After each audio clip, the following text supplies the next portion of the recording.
Hi friends, स्वागत है आपका अपने यूट्यूब चैनल मेहुल उस पर। मध्य प्रदेश की भौगोलिक संरचना के अंतर्गत हम पठार पढ़ रहे हैं। इसके पहले हम 4 पठार पढ़ चुके हैं और आज हमारा जो शुरू होने वाला पठार है वो कौन सा है? नर्मदा सोन घाटी।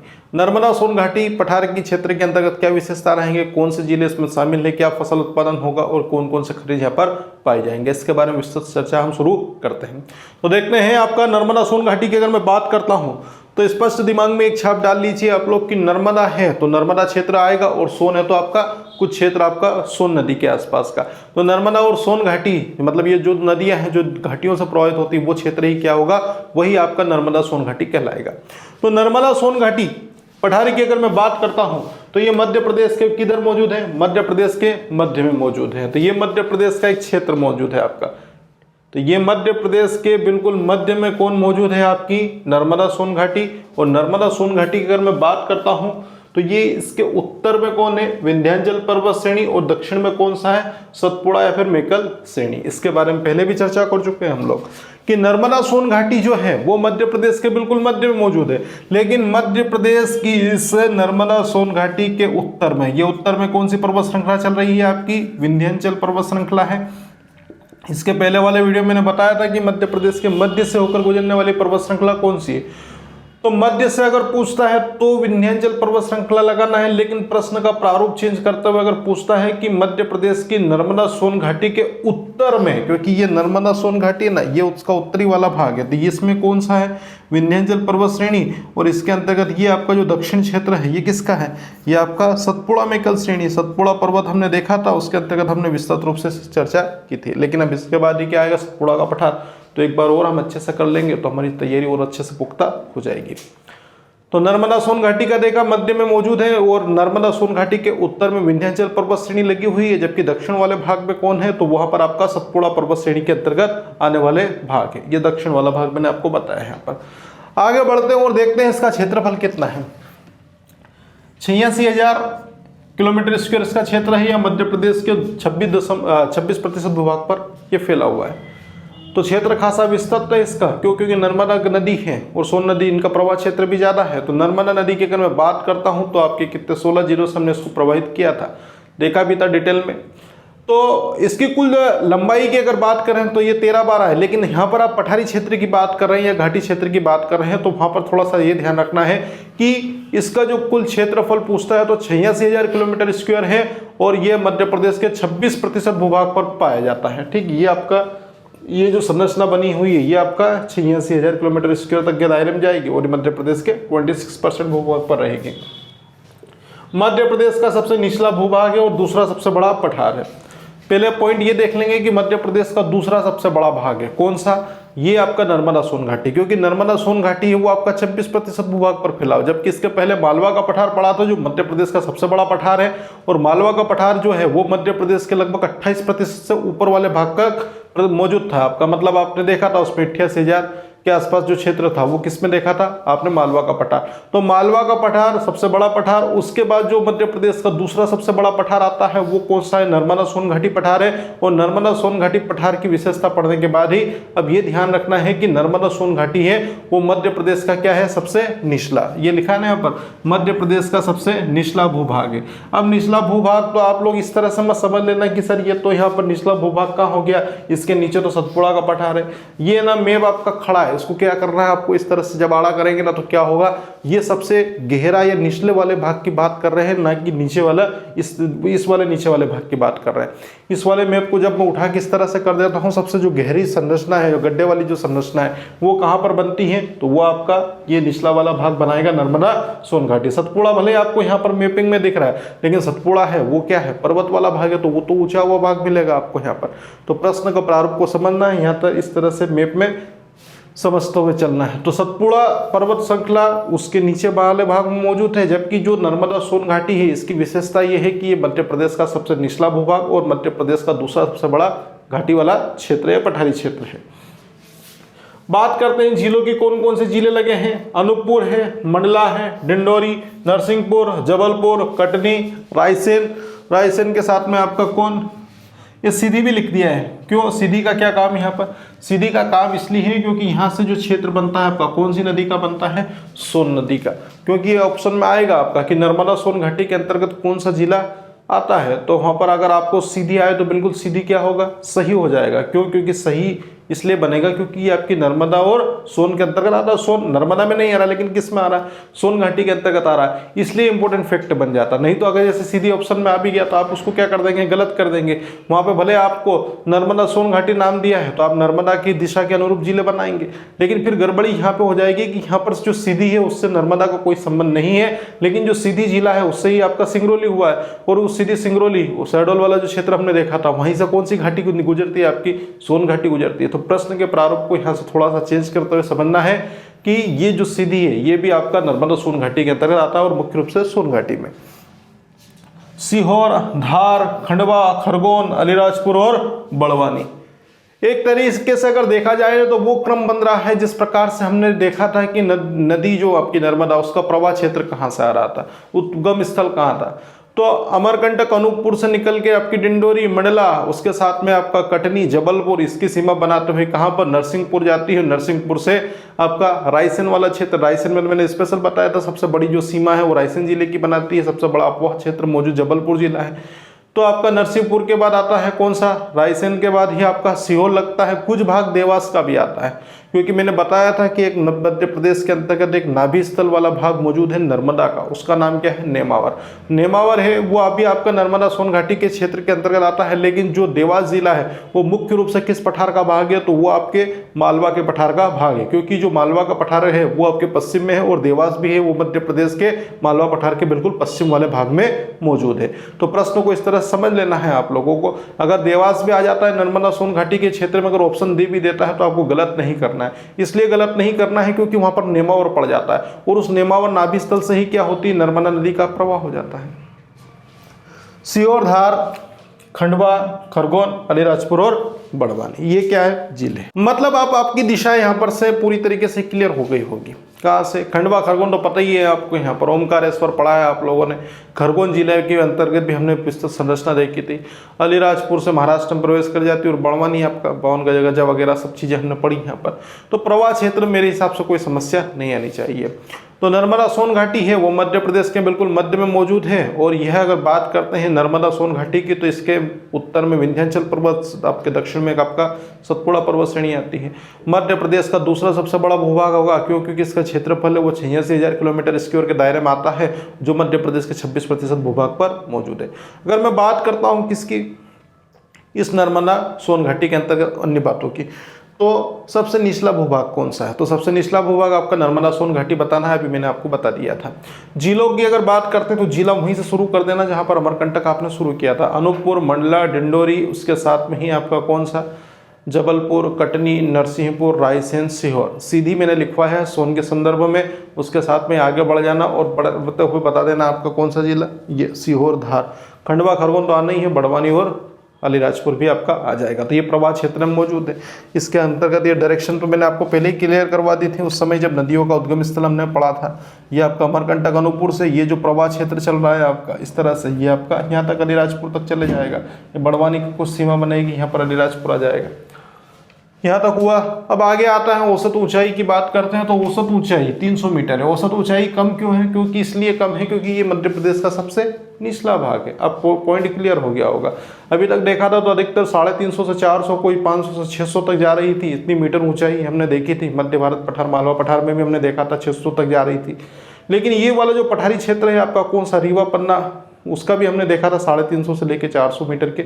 लेकिन अब जो नर्मदा सोन घाटी की अगर मैं बात करता हूं तो ये सबसे निचला स्थल है और इसकी औसत ऊंचाई लगभग कितनी है, तो बता देना 300 मीटर है।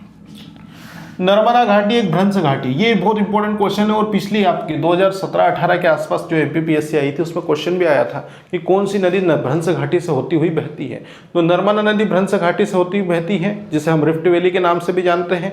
और ये आपकी रिफ्ट वैली वाली जो संरचना है ये क्या होती है, इसकी चौड़ाई कम होती है और ऊंचाई क्या होती है, अधिक होती है। अब ऊंचाई अधिक हो जाएगी मतलब इस नर्मदा नदी की ऊंचाई अधिक होगी, मतलब सीधी गहराई क्या हो जाएगी, ज़्यादा बन जाएगी, और चौड़ाई क्या होगी, कम होगी। तो इस तरह से पठारी क्षेत्र सबसे निचला है, लेकिन जो आपकी ऊंचाई है वो 300 मीटर है। लेकिन नर्मदा सोन घाटी की अगर मैं बात करता हूं तो इसमें जो नर्मदा है वो भ्रंश घाटी है, रिफ्ट वैली से होकर गुजरती है और ये जो भ्रंश घाटी बनेगी इसकी चौड़ाई क्या होती है, कम होती है, और ऊंचाई क्या होगी, अधिक होगी। नदी के संदर्भ में पॉइंट इस प्रकार से समझना है कि जब नदी की ऊंचाई बढ़ जाती है तो समझ लेना उसकी गहराई भी क्या हो जाएगी, बढ़ जाएगी, क्योंकि ऊंचाई के ऊपर ही क्या होगा, उसकी गहराई को निर्भरता मिलेगी। वर्षा की अगर बात करता हूं तो 100 से 135 सेंटीमीटर प्रति वर्ष यहाँ पर वर्षा होती है। पश्चिम से पूर्व की ओर क्या होती है, वर्षा बढ़ती जाती है। वर्षा ज़्यादा होती है यहाँ पर, ये वाला जो क्षेत्र है आपका, ये कौन सा है, पश्चिम वाला क्षेत्र, और ये कौन सा है आपका, पूर्व क्षेत्र है।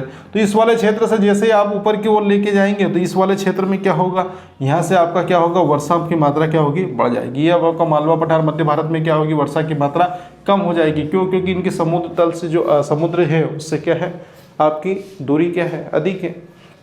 तो ये मालवा पठार और मध्य भारत पठार में कम वर्षा होगी, जबकि ये जो नर्मदा सोन घाटी क्षेत्र और आपका सतपुड़ा क्षेत्र, इसमें सबसे अधिक मात्रा में वर्षा हो जाएगी। हमने देखा भी पंचमढ़ी है वो किस में आता है, वो इसी में आता है आपका सतपुड़ा पठार के अंतर्गत। तो अब चीज़ें यहाँ पर क्लियर हो रही होगी। और उसके साथ में ये वाला जो दक्षिण पश्चिम मानसून के साथ साथ में क्या होता है, वो बंगाल की खाड़ी से भी जो मानसून आता है वो बघेलखंड पठार से टकराता हुआ किस क्षेत्र में आता है, इसी क्षेत्र में आता है, जिसके कारण यहाँ पे क्या होती है, वर्षा थोड़ी सी ज़्यादा हो जाती है। और मुख्य रूप से वर्षा ज़्यादा कहाँ पर होगी, वो हम सतपुड़ा में देखेंगे। तो 100 से 135 सेंटीमीटर की वर्षा होगी। और ये जो वर्षा है वो आपकी पश्चिम से किधर होगी, यहाँ पश्चिम में कम होगी, लेकिन पूर्व की ओर जैसे बढ़ेगी तो उसमें क्या हो जाएगी, वृद्धि देखने को मिलेगी। मिट्टी की अगर बात करता हूं तो गहरी काली मिट्टी पाई जाती है, वो कुछ घाटी का भाग है, तो नर्मदा घाटी का भाग है। लाल मिट्टी की अगर बात करता हूं तो सोन घाटी का भाग है। ठीक है, ये जो सोन घाटी है इसमें कौन सी, इसमें आपकी लाल मिट्टी की विशेषता अधिक मात्रा में मौजूद रहेगी, जबकि आपका जो नर्मदा घाटी इसमें मुख्य रूप से कौन सी, गहरी काली मिट्टी पाई जाएगी। गहरी काली मिट्टी क्यों पाई जाएगी, मैंने मैंने अभी तो नहीं बताया, लेकिन मैं बताने वाला हूँ जब मिट्टी पढ़ाएंगे। गहरी काली मिट्टी इसलिए ज़्यादा पाई जाएगी क्योंकि काली मिट्टी को आपकी कपासी मिट्टी के नाम से जाना जाता है। काली मिट्टी के 3 प्रकार होते हैं, जिसमें गहरी काली मिट्टी होती है उसमें सबसे अधिक मात्रा में क्या होता है, कपास का उत्पादन होता है। और कपास के उत्पादन के कारण जो सुनहरे जिले हैं आपके, वो कौन कौन से हैं, वो आपके खंडवा और खरगोन है।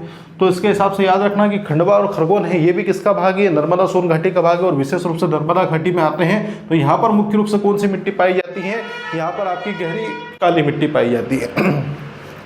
लाल मिट्टी की अगर मैं बात करता हूं तो ये सोन घाटी के अंतर्गत आता है। अब गहरी काली मिट्टी की है तो आपका कपास है वो खंडवा खरगोन में अधिक होता है। मूंगफली कहाँ ज़्यादा होती है, खरगोन में ज़्यादा होती है।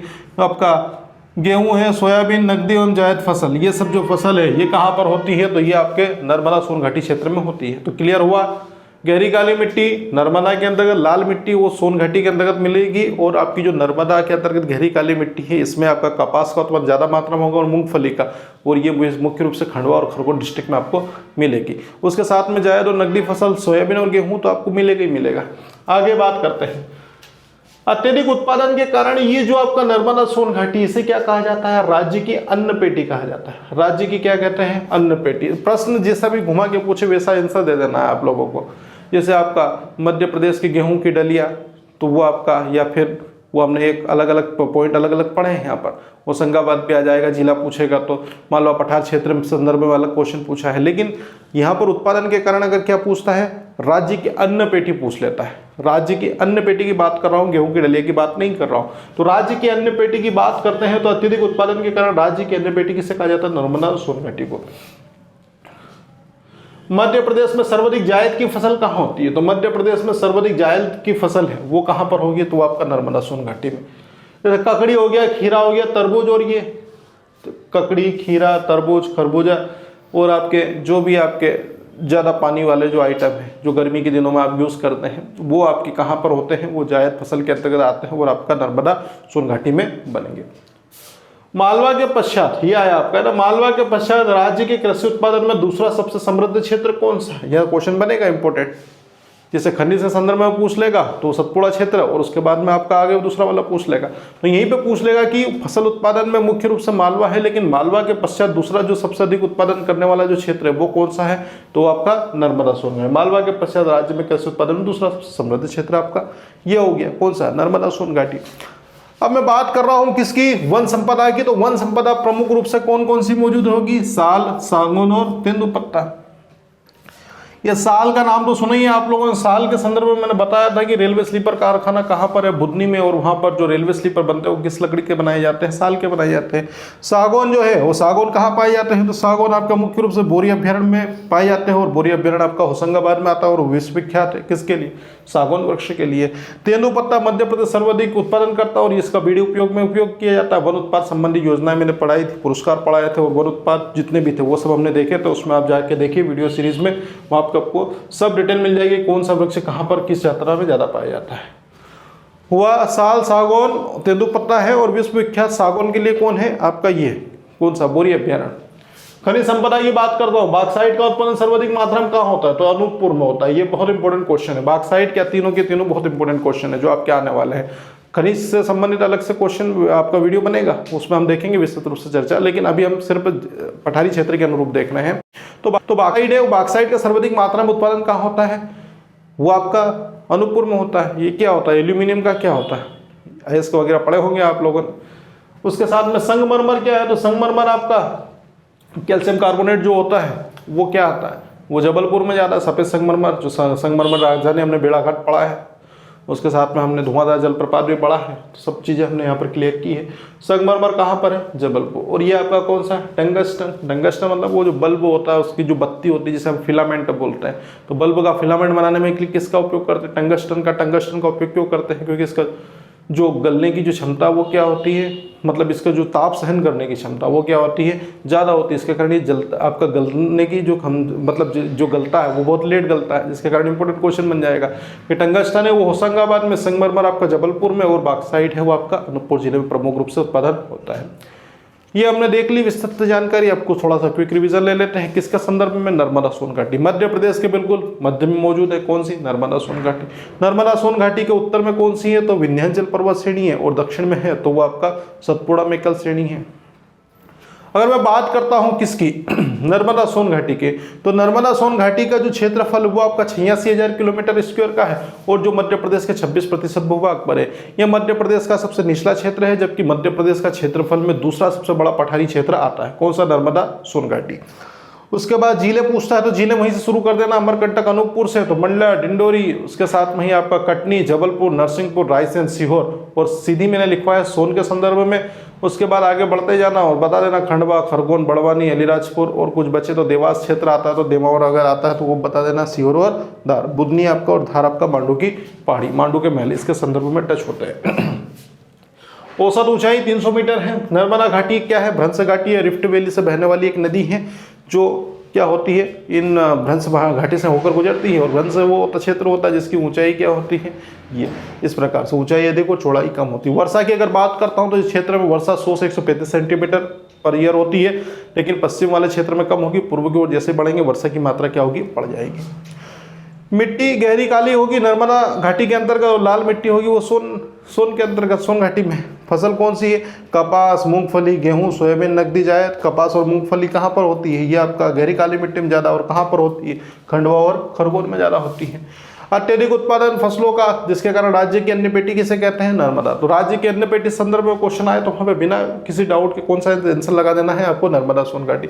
मध्य प्रदेश में सर्वाधिक जायद की फसल भी अगर पूछता है तो कहाँ पर होती है, तो वो अभी आपका कहाँ पर, इसी क्षेत्र के अंतर्गत। कौन सा, नर्मदा सोन घाटी, क्योंकि ये फेमस है ना आपका। खंडवा हो गया, खरगोन हो गया, हरदा वाला जो क्षेत्र हो गया, थोड़ा सा होशंगाबाद वाला क्षेत्र हो गया, ये क्या करते हैं, ये यहाँ पर रेतीली मिट्टी के कारण क्या होती है, इन फसलों का उत्पादन ज़्यादा मात्रा में करते हैं। उसके साथ में ही मालवा के पश्चात जो राज्य में कृषि उत्पादन में दूसरा सबसे समृद्ध क्षेत्र है वो कौन सा है, वो आपका नर्मदा सोन घाटी। मालवा पहले नंबर पर, दूसरा आपका ये वाला क्षेत्र। वन संपदा, साल, सागौन और तेंदुपत्ता पाए जाते हैं। साल आपका बुधनी सीहोर में, सागौन आपका विश्वविख्यात है, आपका कौन सा, बोरी अभ्यारण्य सीहोर। तेंदुपत्ता है तो वो आपका हो गई सी सर्वाधिक उत्पादन। खनिज है, बॉक्साइट आपका अनूपपुर में होता है, और उसके साथ में संगमरमर है वो जबलपुर में, और लास्ट में जो टंगस्टन है वो होशंगाबाद जिले में प्रमुख रूप से होता है, जो बल्ब के फिलामेंट बनाने में यूज होता है। तो ये वीडियो समाप्त हुआ। वीडियो अगर पसंद आया तो वीडियो को लाइक एंड शेयर करें, चैनल को सब्सक्राइब करना ना भूलें। मिलते हैं नेक्स्ट वीडियो में अगले पठार के साथ।